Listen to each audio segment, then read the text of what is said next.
अब हम अध्ययन करेंगे नशीले पदार्थों के बारे में।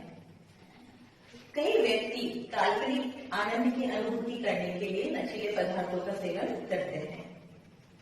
इससे बुजुर्ग से लेकर आज की युवा पीढ़ी तक अछूती नहीं है। कुछ व्यक्ति आधुनिक और सभ्य धंधे का ढोंग करने के लिए शराब का सेवन करते हैं।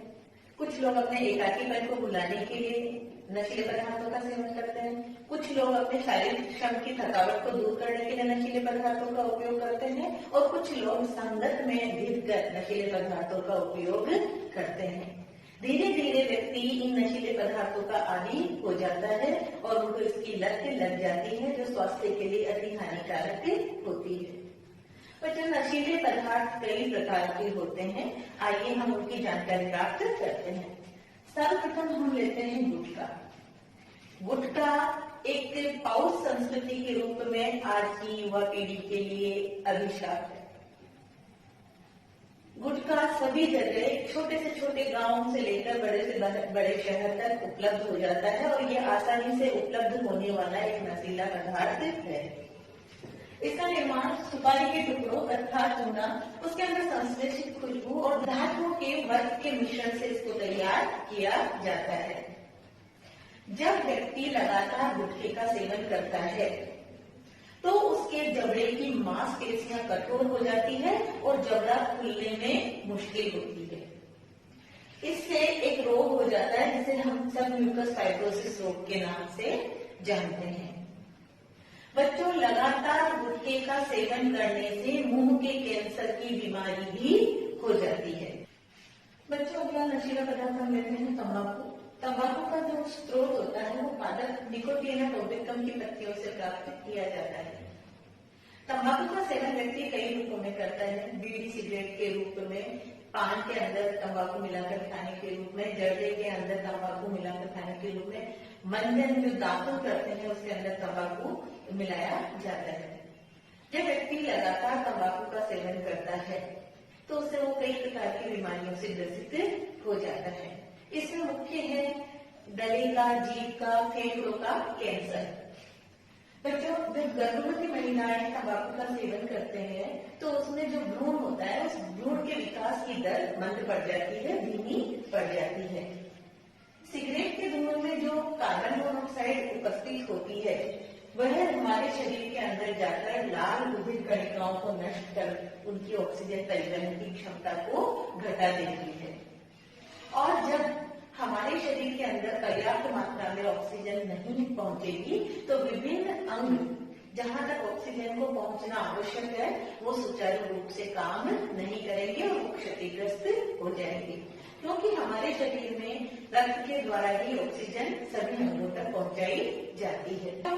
जब लगातार तंबाकू का सेवन किया जाता है और इससे उच्च रक्तचाप की शिकायत हो जाती है। इसके अलावा लगातार तंबाकू का सेवन करने से स्त्री और पुरुष की प्रजनन क्षमता भी प्रभावित होती है। अगला नशीला पदार्थ है मदिरा, जिसे शराब भी कहा जाता है। एक प्रकार से बनाई जाती है पर इनमें मुख्य पदार्थ एक ही होता है, एथिल अल्कोहल। विभिन्न प्रकार की मदिरा में, विभिन्न प्रकार की शराब में इसकी मात्रा भिन्न भिन्न हो सकती है। आज मदिरा का सेवन सभ्य समाज से लेकर एक मजदूर वर्ग के व्यक्ति तक भी किया जा रहा है।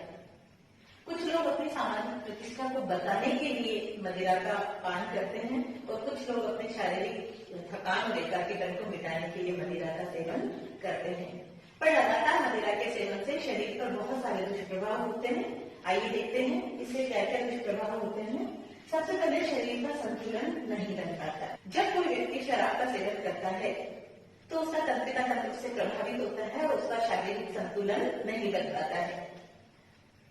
कई बार हो सकता है आपने किसी शराबी को देखा हो, राह चलते किसी शराबी को देखा हो, आपने देखा होगा कि वो कभी सीधा नहीं चल पाता, वो डगमगाते हुए कदमों से ही चलता है, क्योंकि उसका स्वयं पर नियंत्रण नहीं रहता। स्मरण क्षमता का कमजोर होना। जब व्यक्ति लगातार शराब का सेवन अत्यधिक मात्रा में करता है या वो उसका आदी हो चुका होता है तो वह उसकी याददाश्त पर भी बहुत प्रभाव डालती है। वसीर यकृत रोग, जिसे कि हम फैटी लिवर के नाम से भी जानते हैं, अत्यधिक शराब के सेवन से यह रोग हो जाता है। व्यक्ति लगातार शराब का सेवन करता है, शराब का आदी हो जाता है, तो मजदूर वर्ग है या मध्यम वर्गीय वर्ग है, वो आर्थिक तंगी से गुजरता है। वहाँ व्यक्ति के घर में कुछ हो ना हो, पर जब एक बार शराब की लत लग जाती है तो वो एन प्रकार किसी न किसी तरीके से उसको प्राप्त करने का प्रयास करता है, जिससे कई परिवार आर्थिक तंगी से गुजरते हैं और कई परिवारों में पारिवारिक कलह पनप जाता है। व्यक्ति की सामाजिक प्रतिष्ठा और उसकी आर्थिक स्थिति दोनों ही कमजोर हो जाती है। अफीम यह नशीले पदार्थ के रूप में प्रचलित है और यह पेपेवर सोम्निफेरम नामक पादप के फल से निकलने वाले दूध को सुखाने से बनता है। बच्चों, अफीम के अंदर कम से कम 30 प्रकार के एल्केलाइड्स पाए जाते हैं, जिनमें मार्फिन, कोडीन, निकोटीन, सोम्निफेरिन और पेपरवेरिन प्रमुख हैं। इसके उपयोग दर्द निवारक दवाओं को बनाने में किया जाता है। ग्रामीण क्षेत्रों में माताएं अपने बच्चों को सुलाने में अफीम, थोड़ी सी अफीम उनको चटा देती, जिससे उनको नींद अच्छी आती है। इसके अलावा ग्रामीण क्षेत्र में खुशी और गम के मौके पर भी अफीम की मनुहार करने का प्रचलन है। बच्चों, नशा कोई सा भी हो, वो स्वास्थ्य के ऊपर बुरा प्रभाव डालता है। जब व्यक्ति एक बार नशीले पदार्थों का आदी हो जाता है तो वो शारीरिक रूप से कमजोर हो जाता है, मानसिक रूप से वो कमजोर हो जाता है, उसकी आर्थिक स्थिति कमजोर हो जाती है और परिवार में टकराव प्रारंभ हो जाते हैं। नशा किसी भी प्रकार का हो, वो स्वास्थ्य के लिए हानिकारक है।